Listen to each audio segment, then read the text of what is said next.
There are a bunch of exciting new and notable releases coming out in September of 2022. So let's go ahead and take a look at them. Stay tuned.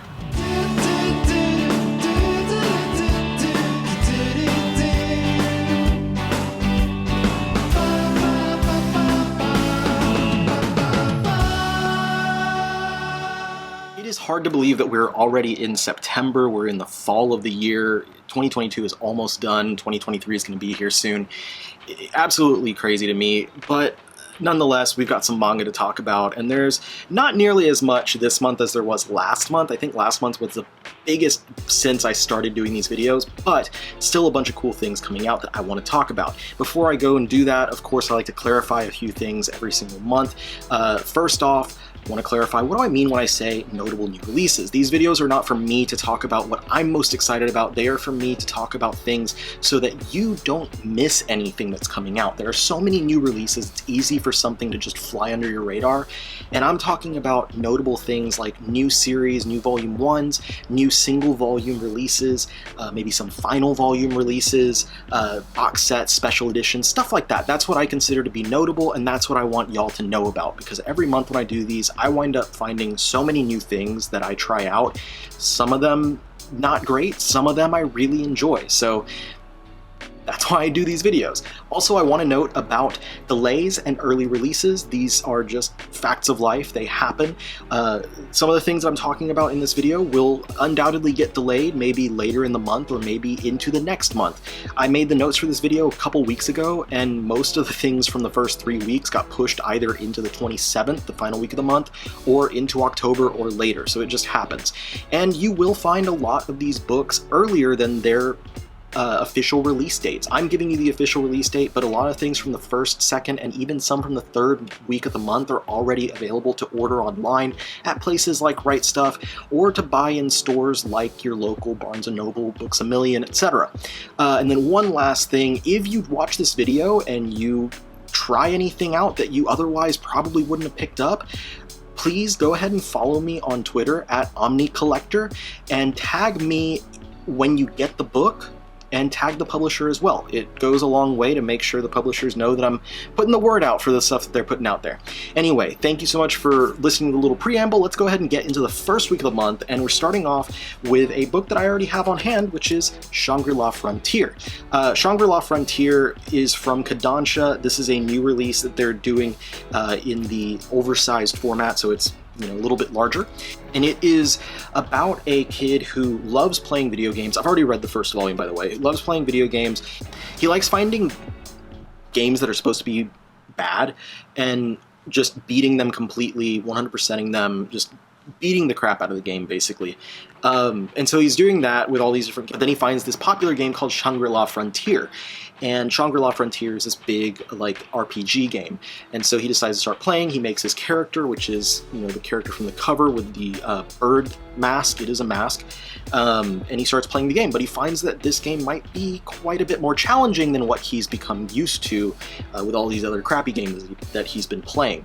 I wanted to try this one out, not so much because of the premise, but because the artwork on the cover of the book looked really nice. It reminded me of the Legend of Zelda, I believe, which game? Skyward Sword, the characters in that one. So immediately I was like, yeah, I'll try out the first volume. And I thought it was okay. It wasn't great. I'll try another, I'll try volume 2, maybe volume 3 to see where the series is going. But it was okay. If you're into that kind of idea of player in an RPG type of game, then it might be something that you'll enjoy. Now, the other 3 notable releases from the first week are books that were delayed from previous months. We have the Song of Yoru and Asa Encore from Kuma, which of course is the sequel, the follow-up to the Song of Yoru and Asa, which is a BL manga. We have the Magia record Quella Magi Madoka Magica from Yen Press, which is the umpteenth spin-off of the Madoka Magica series, based on one of the mobile games, but the another story part of the mobile game. So that one's coming from Yen Press. I believe it's already available. And then finally, this one was delayed at least a couple of months, I believe, from Seven Seas, and that is Correspondence from the End of the Universe. This one I am actually picking up and looking forward to trying out. It's basically an office comedy type thing, but of this young man who is abducted by aliens, and now he's like working this office job amongst all these alien co-workers. So I'm looking forward to trying it out, seeing how it is. If it's good, awesome. If it's not, whatever. Moving into the second week, we've got a few more notable releases to go over. On the 13th, there is My Happy Marriage from Square Enix. So this is a kind of fantasy things. The unloved Mio did not inherit the abilities of the bloodline she was born into, and in turn is treated as a servant by her half-sister who did inherit the bloodline's powers. Mio winds up being sent off as a bridal candidate to the Kudo house for their heir Kyoka, and the Kudo clan is allegedly the most powerful but also allegedly the most cruel clan. But Mio hopes that they will be warmer to her than her own family has been. Next up we have Ladies on Top from the Seven Seas Steamship line. The Steamship line is kind of a spicy manga line. They publish a lot of spicy josei, so stuff that's meant more for the ladies. So if you're interested in something like that, if you want to see that spicy romance, then this is going to be something for you to check out. This is follows Mizuki, an ordinary lady who has been dissatisfied with typical romances where men take the leading role, and then she finds a co-worker who seems to be perfect because he prefers aggressive women. The series looks at like reverse gender roles in exciting and spicy ways. Next up we have the Noragami Omnibus from Kodansha. This is the latest in Kodansha's line of oversized omnibus volumes, collecting the first 3 volumes of Noragami Stray God. I haven't read this popular shonen yet, but I was waiting for the omnibus edition since they announced it. And now I'm going to pick it up. I'm going to try out, see how I like it. Story follows a god with no shrine or worshippers who is trying to raise money to build himself the shrine of his dreams, so he begins to take all kinds of odd jobs to make money so that he can do that. So that is the first of that omnibus line, 3-in-1 editions that are going to be coming out pretty regularly. They tend to do those pretty quickly, like they've been doing with like Attack on Titan and Seven Deadly Sins. Those 2 lines have been almost monthly. Next up we have Love Nest from Sublime. So this is a BL manga spin-off to the series Sayonara game. Masato wants peace and quiet but can't find it due to the upstairs neighbors. He heads to his friend Naruse's gay bar, and Naruse invites him to move into his second home. The only issue is that an untidy older man is already living there. Will the two succeed as roommates and maybe more? We'll see. Next up is one that I am really excited about, and that is a Silent Voice hardcover volume 2 from Kodansha. This one is already available, so there are not going to be any more delays for this one, thankfully. I already have mine on order, but this is the second and final hardcover of A Silent Voice, which is the series that was from the same creator as the currently ongoing To Your Eternity. If you haven't read it, I highly recommend it. It is one of my favorite completed manga of all time. It is just a great short drama series. It was only 7 volumes and now being collected into 2 beautiful hardcovers. And they're oversized at the same size as the hardcovers from Dark Horse for like Berserk, Blade of the Immortal, and Hellsing. So if you haven't jumped on it yet, this is a good time to jump on the series if you like big hardcover volumes like I do. Next up from Denpa, we have Under Ninja, and this is coming from the same creator as I Am a Hero. This was actually supposed to come out, I think it was initially solicited to come out in December of last year, and it's been pushed and pushed and pushed all the way until now, and it's scheduled to come out on the 12th. It hasn't been delayed, or the 13th, it hasn't been delayed yet. And it's scheduled to come out on the 13th, and it has not been delayed yet. But if you buy manga from Denpa, you're probably used to delays and stuff, so We'll see. Maybe it gets delayed one more time. I'm crossing my fingers that it doesn't, because I'm really looking forward to this series. It's basically, there's a high school loner who takes a part-time job as a ninja who performs international assassinations, and he is also the next in line to be the primary defense against foreign assassins who are trying to invade Tokyo. So it sounds like fun, and it's coming from the creator of I Am a Hero. If you've read that series, then you know kind of what style to expect, and at least that the artwork is going to be absolutely beautiful in this series. Next up, we have I was reincarnated as the 7th prince so I can take my time perfecting my magical ability. That might be the longest or second longest title of everything I talk about this month. This one was delayed from last month. Next up, we have actually the last two are both delayed ones. Miss Kobayashi's Dragon Maid in color from 7 Seas.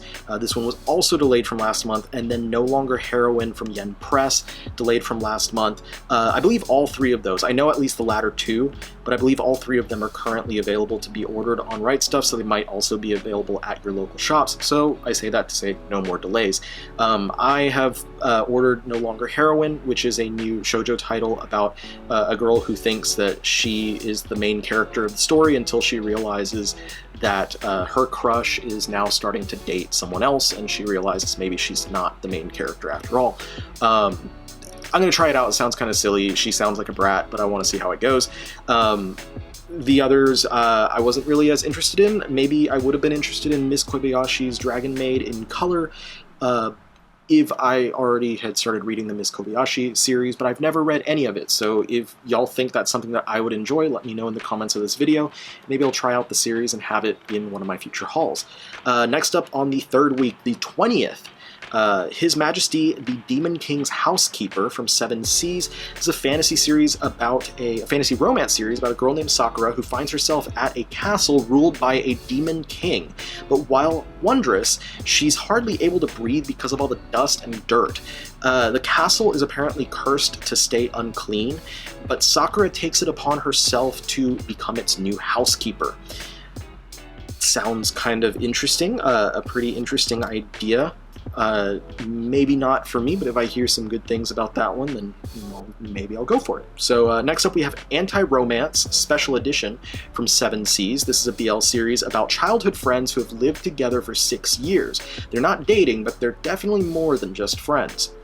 And then another BL series, The Pet Detective Agency from Kuma, which follows Fumiyoshi and Ro at the Sako Detective Agency, which has been experiencing slow business recently.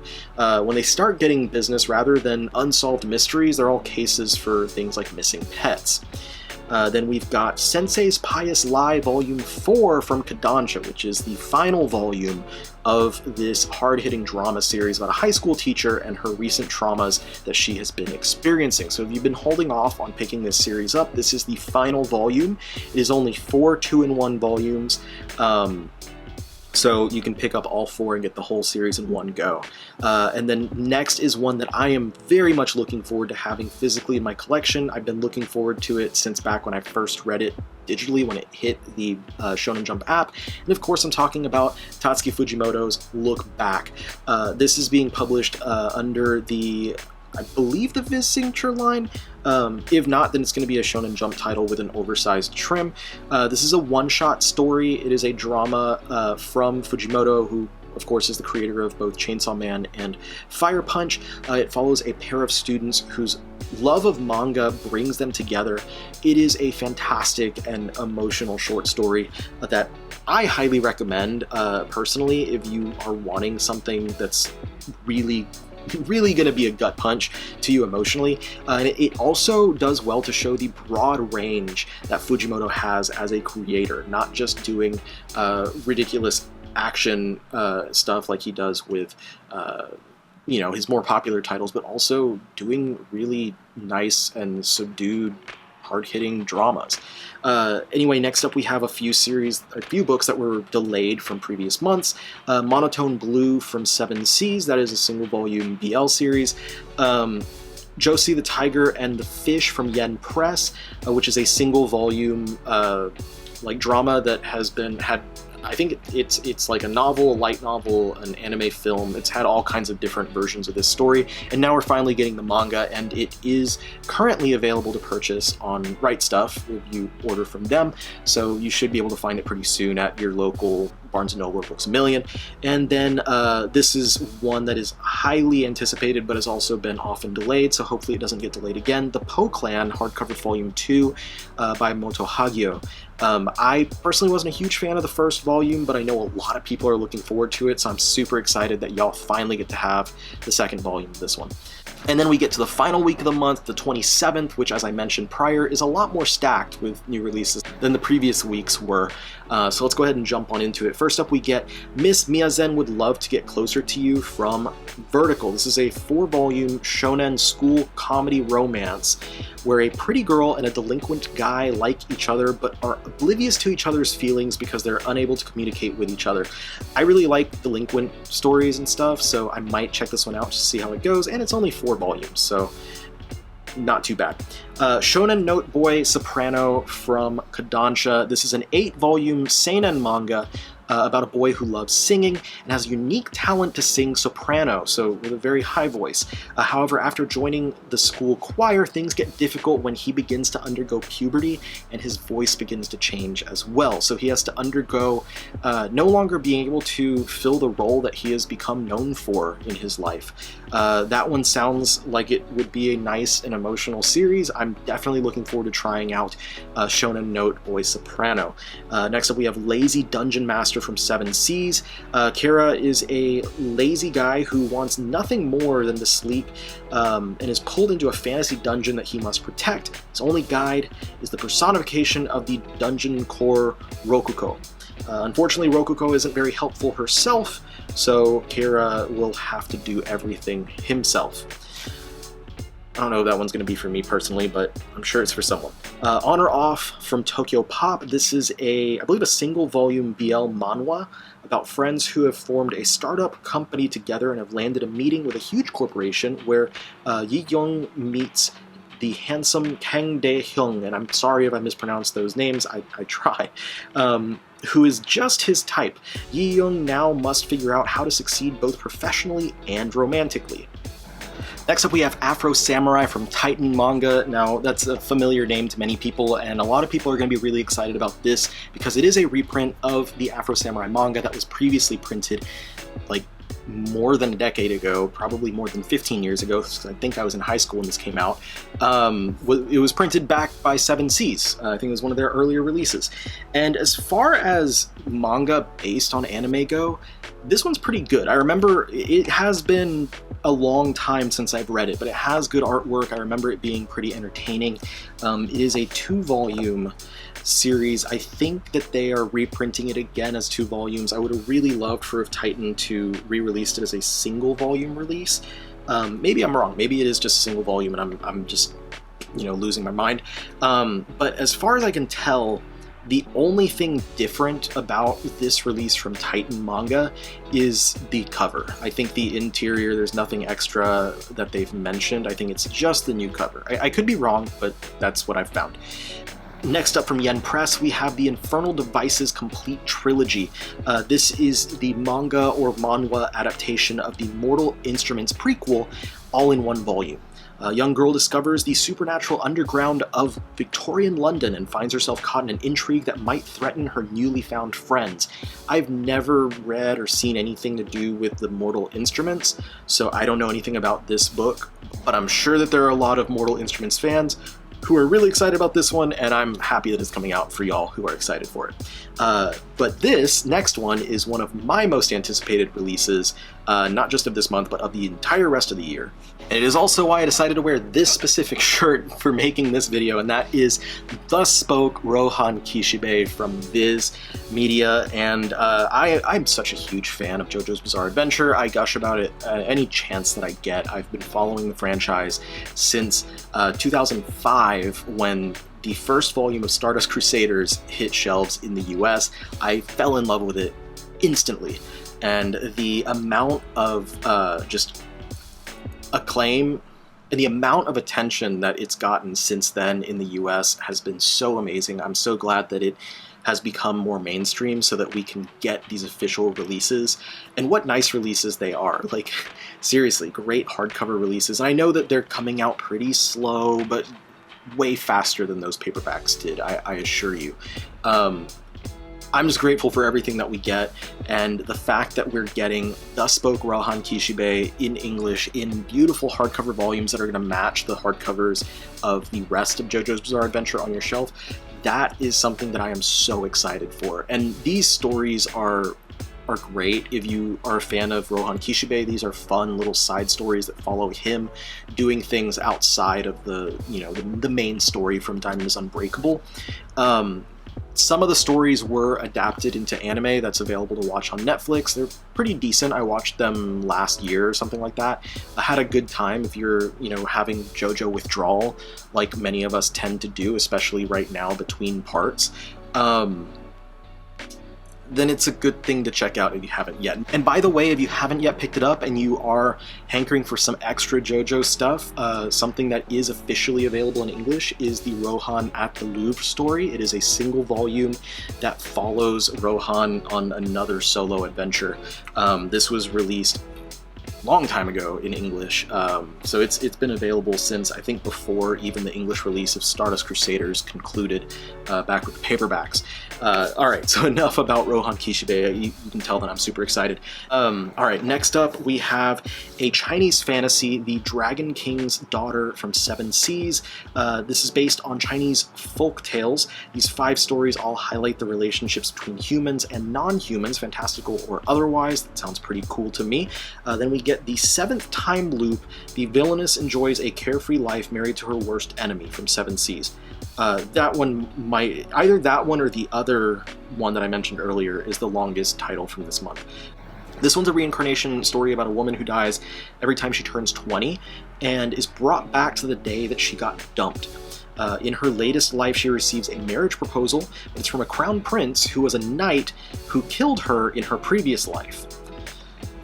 Sounds interesting. Next up we have Cats and Sugar Bowls from Seven Seas. This is a GL anthology volume with 9 short stories.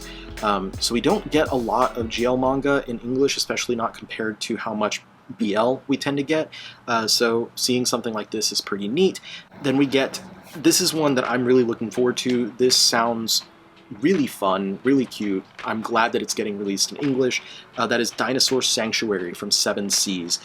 Basically Jurassic Park the manga. In the 40s, people found an undiscovered island where dinosaurs were still alive and thriving.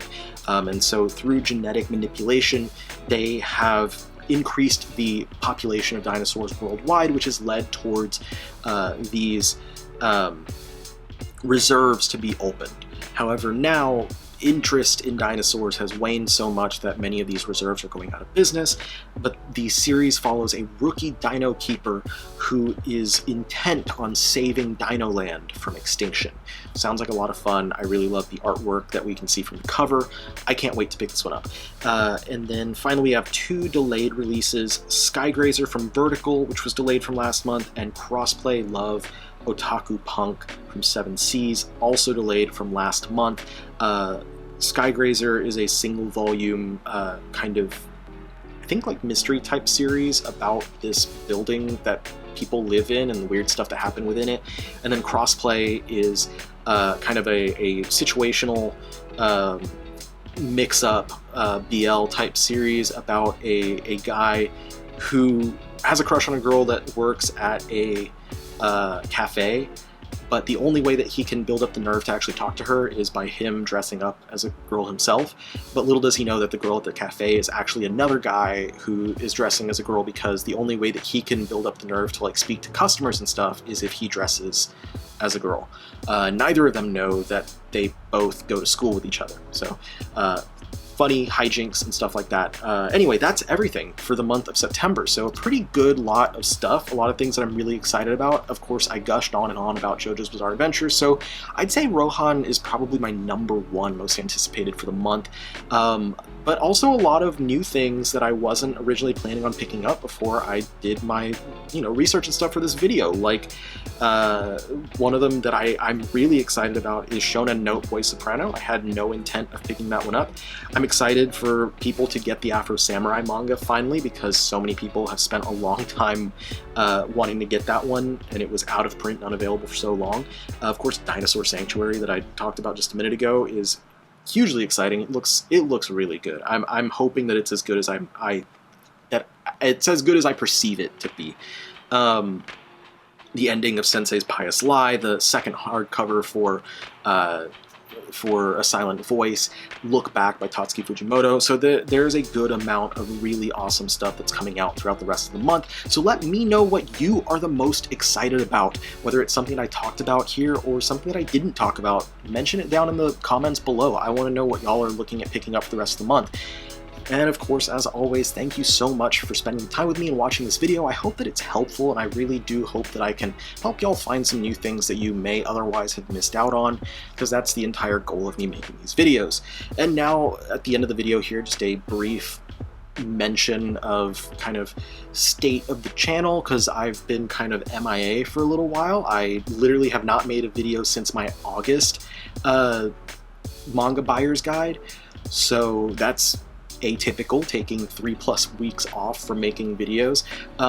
But as many people have probably already guessed, I am in a new location. This is not the library that I was in a few months ago, and in all the videos that I've been doing in the past few months, directly off screen was just shambles. Like, everything was in boxes and not put up, and I finally have assembled those, and I put a little tease on my channel already. I put up a community post with a picture of this little area, which is only about a third of the library, but I will soon be doing a new tour of this new library, and that is kind of in lieu of all of the haul videos that I've missed since the beginning of the summer. So this will be a library tour plus summer manga haul, and then from here I'll get back into doing regular monthly haul videos starting in with my September haul in October, and of course I'll continue to do these videos. And now that I have everything set up and my life is not like in boxes, at least my library is not in boxes, I can get back to doing weekly videos, and that's going to be my aspiration for the rest of the year, is to get back to schedule of weekly videos and doing regular content for y'all, because I miss doing it, and I miss providing fun and informative videos like I used to be able to. So thanks so much again for watching. I can't wait to have all the new content out for y'all, and I again hope that this was a helpful video as always, and I will see y'all on the next one. Peace out.